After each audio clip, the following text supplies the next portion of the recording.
மனம் மயக்கும் மண் வாசனைக்கு எப்பொழுதுமே தனி மரியாதை தான் தமிழகத்தில்.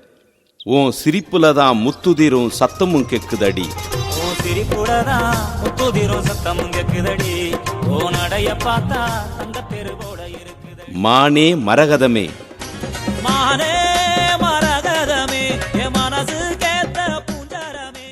உன்னை பிரிஞ்சு என்னால் வாழ முடியுமா? உன்னை பிரிஞ்சு என்னால் வாழ முடியுமா? ஏ உசிரே உன்னை நானும் மறக்க முடியுமா? போன்ற வெற்றி பாடல்களின் வரிசையில் வீரம்மாள் கலைக்கூடம் பெருமையுடன் வழங்கும் வாடி என் கருத்த புள்ள என்னும் மூன்றாவது ஒளிப்பேழையின் மூலமாக தனது ஒய்யார குரலால் செவிகளோடு சிநேகம் கொள்ள, உங்கள் செல்லிடப்பேசிகளில் சினுங்கி ஒலிக்க, இணையதளங்களின் ஏகோபித்த வரவேற்பை பெற, இரவு உறக்கங்களிலும் தங்கள் உதட்டு உண்டியல்கள் முணுமுணுக்க, இசையால் மகிழ்விக்க உங்கள் உள்ளம் தேடி வருகின்றான் ஆந்தகுடி இளையராஜா. இளையராஜாவின் இந்த மண்ணின் பாடல்கள்